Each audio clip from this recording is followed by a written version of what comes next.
My logo froze there. Ryan. Okay. Hello, people of the universe. I'm Justin. This is Mission Accomplished, episode... What episode? 16. Yeah. Maybe it's 16. Maybe you're a liar. I don't know. Wasn't the last one I was on like 11? Yeah. We've done a couple. I thought maybe it's been like 3 months. And Oscar is here returning to talk to me. You know, we're going to have a good show today. Yeah, you were here a couple of times ago. It feels like it was a long time ago. I have a piss poor perception of time. You know, like... Do you work on the weekends a lot? Yeah. Yeah, I do. All right. How many hours do you put in a week? I would average between 43 and 60. Okay. All right. More often going over 50 or under 50?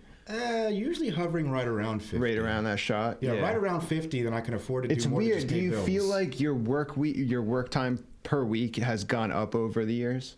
Like, are you putting in more hours or less hours than you used to get the same benefits? Well, I'm gonna say I'm putting in less hours than I used to because I'm facing reality here. I'm getting fucking old. Okay, right? so you're a little further along in your career, so you don't have to be as vigilant. Like, you don't have to be as hungry, right?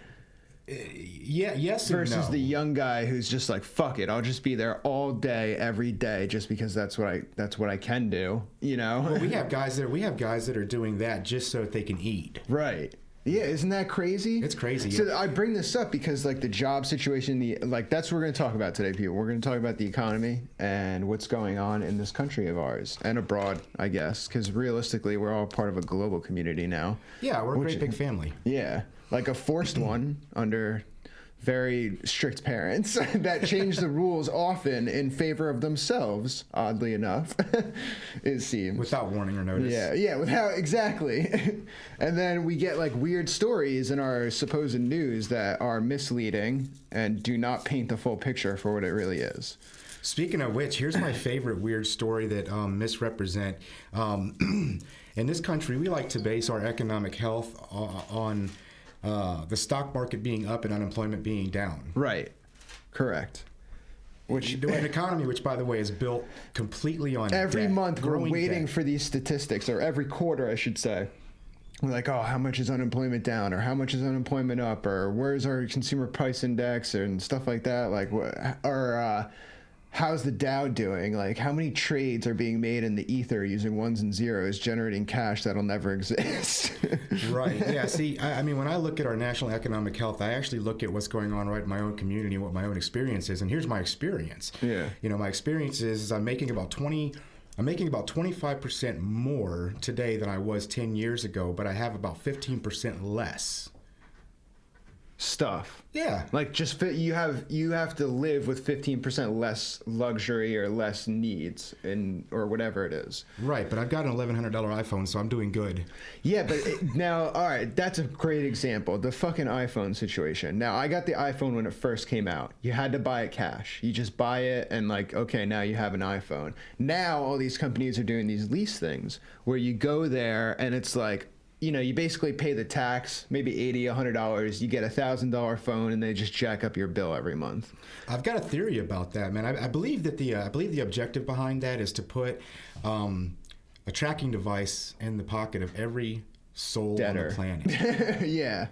Basically, yeah. I mean, seriously, I've seen fucking homeless people with iPhones. Right? How like nuts is that? Homeless guy, he's got a ragged dog that's starving to death, and he's on Facebook, and I'm like, what the fuck is going on? Yeah, here, oh man, how about all the posts on Facebook that are like, oh, I'm homeless, please help me? Like, that happens all the time. Young people, old people, middle-aged people, it doesn't even fucking matter anymore. Yeah, and I'm pretty close to maxed out on my friends list, so I get a fair cross section of the community coming across my news feed, you know, and so yeah, I see that a lot. There's a max on how many? Is it 5,000? It's 5,000.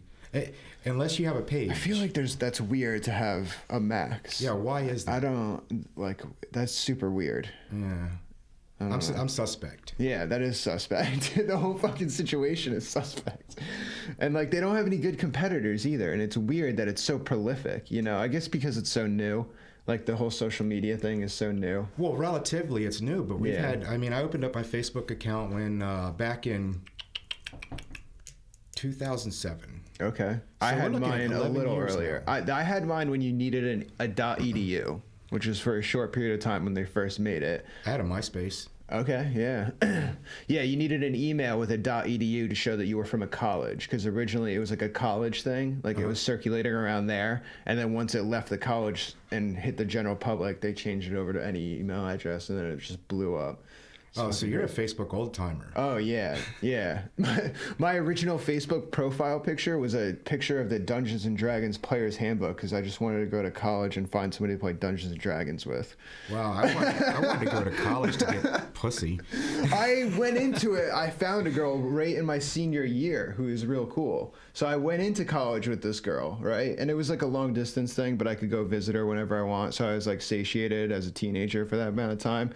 But then being at Rutgers, I obviously did not understand that it was just going to be an onflow of like teenage girls that just, it was madness. So I immediately broke up with the other girl. There was other girls waiting at the doorstep. You know, that's just how it goes. Yeah, you go into college in a relationship and you come out single with an STD. Yeah, it's fucking nuts out there. And possibly an addiction. Yeah. And oh, debt. and a lot of debt. A lot of fucking debt. So that's one thing that I noticed. My freshman year going to school, right, you have to go buy your books at the bookstore on campus. Okay, so within a few days, you go to your orientation, you go to your first days of class, you're already in debt, but you get a refund check every semester, and that refund check's typically for $1,500. So they loan you out $20 that you pay back in a couple years at interest, and then they give you $1,500 each semester to kind of as like a refund or a bonus. Okay, and then at the beginning of each semester, you go and you buy your books at the college bookstore. Outside that bookstore on freshman orientation day, they have a line of people from Bank of America ready to sign you up for a credit card. Not even kidding you, that's where I got my first credit card from, was people lined up outside preying on kids going into the store to buy all new whatever college stuff that they need. Well, we need to get in debt right away. And yeah, like it's insane. It's insane how our whole system is devised. Like from our phones, you have to pay monthly for those, to our cars, all the things that we need to function in society, we try to basically take out of the ownership out of the hands of the people, and we put it into the ownership of financial institutions and loans and major corporations. Corporations, that's right. That whole thing. The corporate states of America, that's exactly. And it's becoming more and more and more like that. And it's super dangerous because of how volatile corporate culture and the corporate idea is. Because it's a total, like, the corporate idea ignores humanity on a very basic and like simple level. Well, humanity and the environment, profits are first. Humanity and the environment are collateral. Not even a close second. Yeah, it's not even a concern. Like it's right. It's not ranked. Like it's profits, and then like the health of the company and the resources of the company and where they're getting, and like, oh, well, where we're getting our resources from are important. Well, we need to buy all that up so that we own that too. But what we do with our waste is not so important. Right, that doesn't matter. So here's so you got a chance to read the article that I sent you from Chris Hedges. He's written a number of awesome pieces, on the subject. He is eloquent. He is very eloquent. He's very informed. And he's got experience, because he actually followed the fall of Yugoslavia. Highly controversial figure. Yeah. So he followed the fall of Yugoslavia. He saw firsthand, what led to their economic collapse and subsequent massive civil unrest. And he's saying that we're looking at all the signs of the same thing happening here. So he's the signs of a falling empire. The signs of falling. Well, the signs of economic We've been hearing collapse. about this a little bit here and there on the internet, and then largely it's ignored by the general populace. Well, because for decades there have been doomsday conspiracy theories, it muddies the water when you've got crazies talking people nuts. Have been saying this for years, but now we're actually starting to see something, and we're seeing the birth of those things out of high intellectuals, and not so much just the everyday person who stumbles upon it. We're starting to get it into the minds of people who are credentialed, so you could supposedly say there's a little more trust factor involved there, or at least as far as the larger populace. So that's good. Right, but then what we get is we face some cognitive dissonance, because we're trained, to not believe what's the most obvious thing in front of us, So here's what he says. He says we're facing massive economic collapse because we're living in an economy that's built on debt. And here's what's happened with our debt. I actually did some research, and consumer debt in this country since 2008 has gone from $280 billion to 13 trillion. Right. 13 trillion. Which is, isn't it something like $60,000 per person is automatically in debt just by being a citizen? So the average citizen is between $60,000 to $144,000 in debt. 144, yeah. And here's the thing: the median income in this country is $57,000 roughly. Right. Yeah. That's not. We're a little unbalanced here. Yeah, yeah. And like, depending on the part of the country you listen to, or depending on the part of the country you live in, rather, that $57,000 average per year is not going to get you a whole lot in a lot of places. It might get you a lot in a lot of places that are very remote in this country.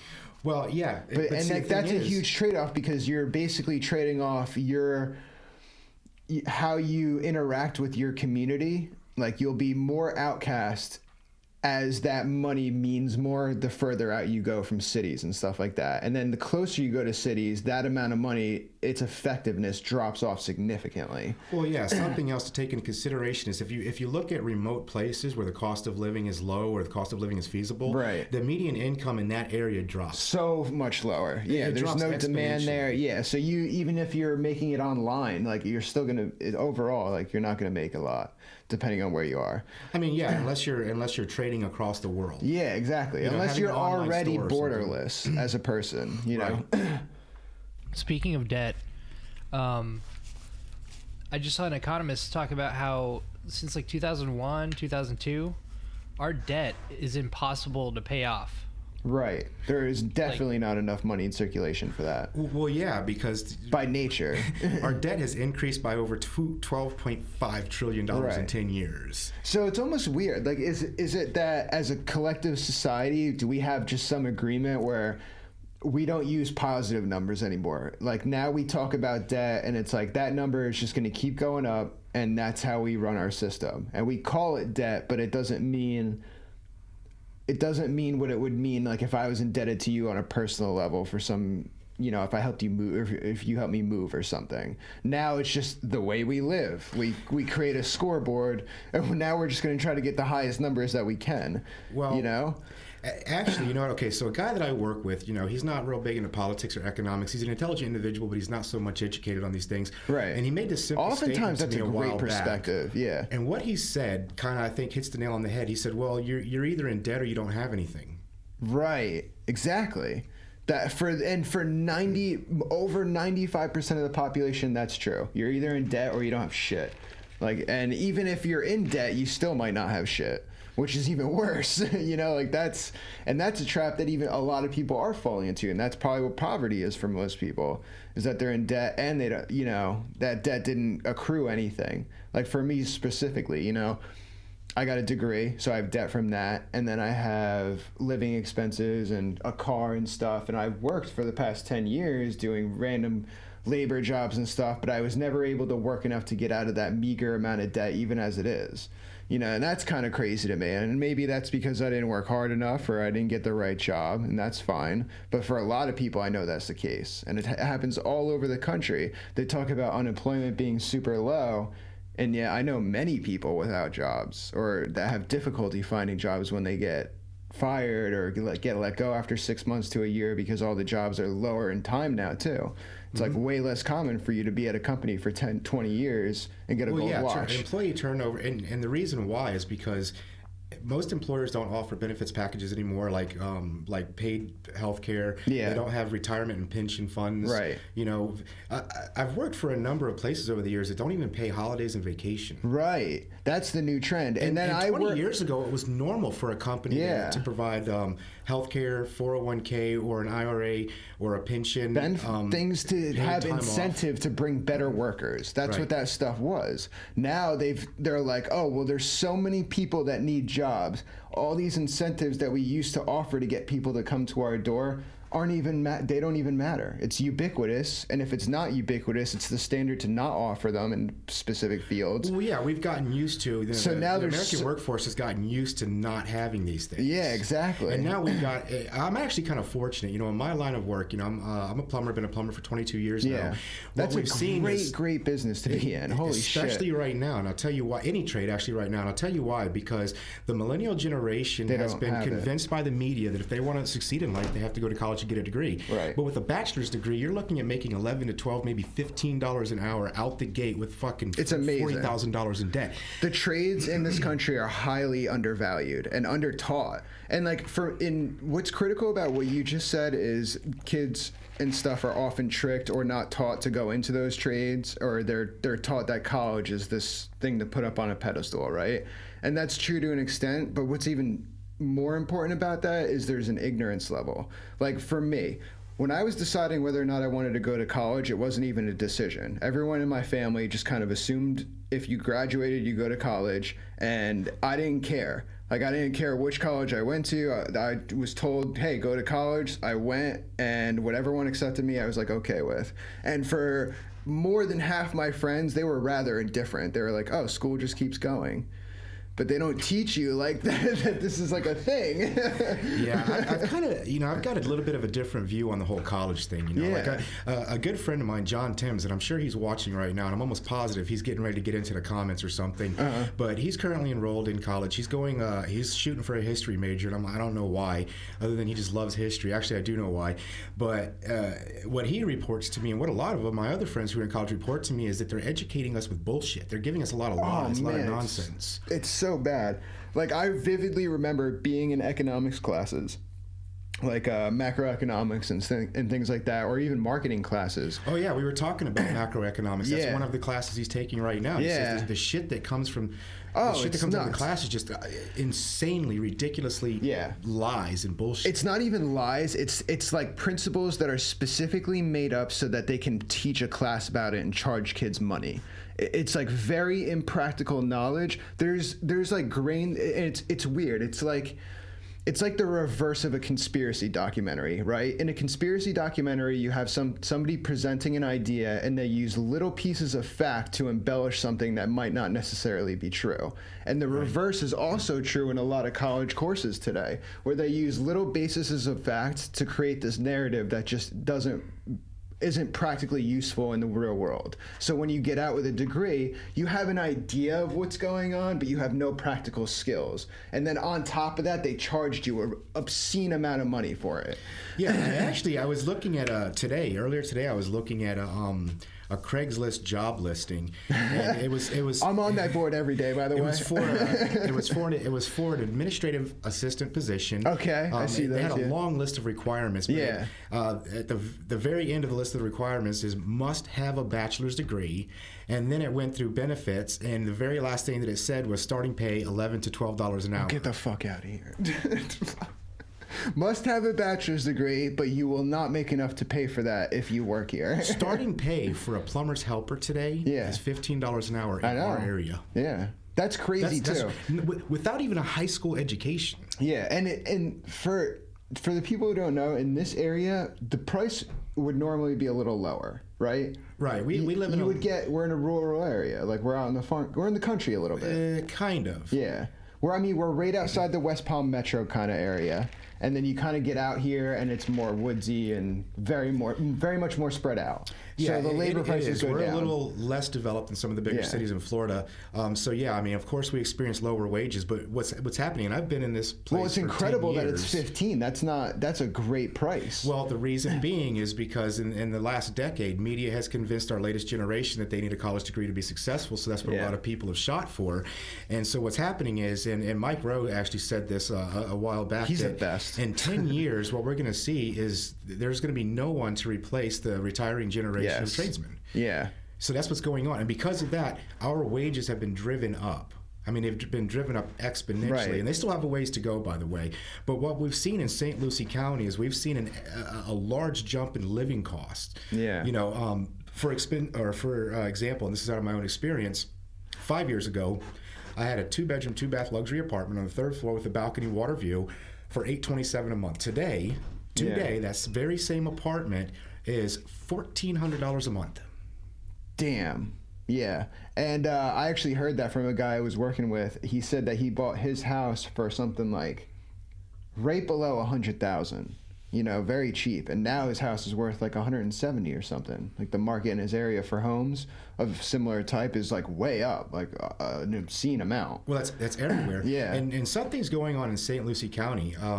I mean, we're growing. I see us growing the way that Lee County grew back in 2000, 2002, 3, 4, before the housing market crashed. Okay. So we're actually starting to see right in our very own area. We're starting to see a little bit of a housing market bubble start to get created. I noticed that too. I know that we rent our house right now. The owner's trying to sell it to make money and get out of he doesn't like the landlord game. And then my neighbor found out about that, and then he said he's selling his house too. So I think a lot of people in my area are selling houses because the market's so up and they all bought so low. And it's very interesting. It's definitely, we've within a matter of just 5 years, we've gone from the housing market being a buyer's market to being a seller's market. Yeah. You know, and we're getting way less bang for our buck. You know, back in 2003, I purchased a 2,500 square foot 4-bedroom home on a large lot, and turnkey. Yeah. After I signed was $149,000. Today, that same house is $315,000. Man, that's such a huge increase. So what we've seen in the housing market, you know, and this is average across the board in the nation, what we've seen, we've seen approximately a 12% increase in wages, and we've seen approximately a 25% increase in housing. Wow. Yeah.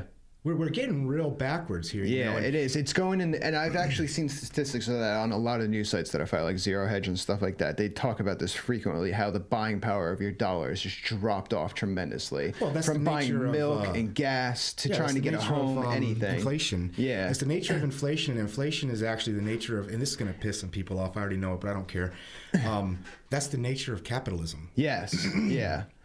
And we have a very corrupted form of capitalism at the moment. That's, you know, and it's weird because these terms like capitalism, socialism, communism, you know, we've tried various forms of them, and many of those types of things have failed spectacularly. And then the argument's always, okay, well, you didn't try it the right way. And then it's like, that's fine. So we got to keep at it. It's like a trial and error thing with these major systems. In all fairness, you know, by most historical accounts that I've reviewed, communism and socialism haven't really been given a true shot. Yeah, that's what I hear a lot from people. And actually, right now, capitalism isn't. We're not 100%. If we were a 100% capitalist economy, it would be bad. It would be madness. If we didn't have some socialism, some form of communism, it would be really, really insane. Yeah. You know, I mean, we saw it during our first industrial revolution. You know, there were low wages, even slavery. Right. There was industry slavery. We saw low wages. We saw no Fair Labor Act. A lot of incentive for the strong to take advantage of the weak. That's what happens. That incentive structure increases as capitalism is driven higher and into more pure capitalism. So, like, that's not to say that capitalism doesn't bear out great technology through competition and stuff, because obviously that does happen. But it has to be mediated, and it has to be mediated correctly. So and that's ultimately a different thing than true capitalism. Well, the mediation of capitalism is actually some form of communism. Right, exactly. You know, and that word scares people because I think most Americans are really misinformed and undereducated about what it is. A big problem in America is making words magical, and like people getting afraid of saying certain terms and not looking at the context of meaning, and that's where you get fake news. Yeah, that's where you get all that stuff. Is like people aren't informed enough to look at context. They're too busy because they're too busy being a wage slave for enough money so that they can't pay their bills every month. You know, the whole thing is screwed up. The incentive structure is screwed up, to the education of people, to how we run our society, what everyone is expected of down the chain, because that's what it ultimately is. Every company has a higher up chain, and then those companies answer to bigger companies in the competitive market, and ultimately everyone's trying to force this situation that's not really good for humanity. And it seems to be creating a lot of troubles. And if you look at any news outlet in the world right now, it skews negative. Like, there's no Yeah. news outlet out there right now saying, And "Oh, things are mostly going about fucking Donald great Trump right too, now." by the way. Yeah. Yeah, the news is all. Actually, before we came here, I was talking with my girlfriend about the next upcoming presidential election. Yeah. And she's saying there's no way that Donald Trump is going to get a second term. Oh, he's winning. Fucking 100% that guy's gonna win. even though it's all negative, the Yeah. media covers. He's received more media coverage than any president in the United States. Any history. person. He's the most covered person in history. Even if it's negative, guess what? He's still getting attention. We are Yeah. going to see Donald Trump in for a second term, and I don't expect to see much of anything change. You know what's going to happen? The Russia collusion thing is going to fall through. The liberal media is going to look terrible. He's going to take that, make fun of them for it during the next campaign, and it's going to be the linchpin in the whole deal. Like, there's so many things here where the liberals are going too far to attack him, and if those attacks don't land, they're leaving themselves prone. And that's even more dangerous than not trying hard enough. Yeah, absolutely. Well, there's something even more dangerous going on with all this negative media coverage of Trump. What it's doing is it's enabling the American people to ignore really important social issues. Okay, so the media is all wrapped up in gun control and Supreme Court nomination, Stormy Daniels, yeah. And we're not whether or looking at not shit Trump like is our meeting failing with some healthcare Russian system. leader who he probably like. The idea that Trump colluded with Russia is absurd. Imagine Trump and Putin in a room, and Putin's like, "Hey, I got you elected, man." Trump would be furious. That guy has the fucking ego of a nut. Like, he would be like, "Fuck you, I got myself elected, dick." Like, Well, actually, Hillary Clinton got Trump elected. right? Yeah. If anyone did it, it was her. We were talking about that too. It's. I also wanted to point out during this show that what's really important here too is that dividing the Americas into Democrat versus Republican doesn't help anybody, and blindly following either one of those teams is gonna get you nowhere intellectually and nowhere socially. Like, it's dangerous to have two opposing teams that have rigid ideas that just play show in this media showcase. Yeah, like, well, there's no real coverage other than skew. It's fucking nuts. Well, there's that, and then there's what people fail to realize is that they are two halves of one whole. Yeah, exactly. And There that really whole is no what, difference. like, you have to apply principles to both. And it's okay that and we have that system, and that's what we have to deal with, and that's the framework we're working in, and maybe one day we'll change it, but we have to work within it in a proper way at the least, and realize that it is a whole, and that you can't just be biased towards one because it has most of your ideas. If ideas interchange, you need to take that into account. You know what I mean? Like, you can't just ignore one side because their one idea on this isn't right.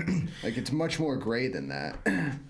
Again, I believe that that's all a distraction anyways, because here's what's really going on. Democrats and Republicans, they both support corporations. Right. To the layman, it's real simple. What does Congress do? What do congressmen do? What do senators do? They write and pass laws that are in the best interest of America's corporations. Who lobby for them. And by lobby, I mean they put food on their table and say, "Hey, we're putting food on your table. You like the oil and gas industry, right?" Oh, yeah. Right, and totally. This is perfectly legal. Lobbying is perfectly legal. And what it is, in a nutshell, is corporate representatives wine and dine our legislators, right, and they control the situation to vote in their favor. Right. When we gave corporations a lot of the same rights that a single person has, because that's what happened in the law. Somewhere along I forget what year it was, but eventually our law evolved to the point where in court proceedings, corporations were given the rights of a human in a way.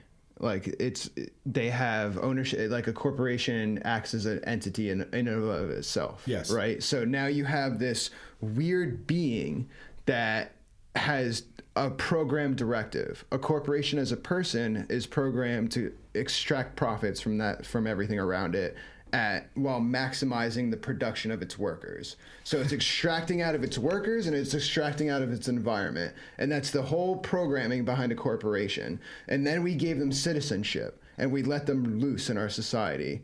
And they have now devoured everything to the point where a politician's time is literally consumed by corporate interests. Yes. Like on a whole. As a side note, you know, and it's sort of relative. It just popped into my head. I discovered this recently. Since 2008, Apple's gross receipts has been $17 trillion. The iPhone, the production of an iPhone, cost exactly $225, 5 of which goes to labor, and the average cost of a new iPhone is between $900 and $1,300. A little food for thought, you know. And the reason why I mention this is because this gives us a good model to look at as to what's going on in corporate America. Yeah. Those are fucking ridiculous profit margins. Yeah, it is.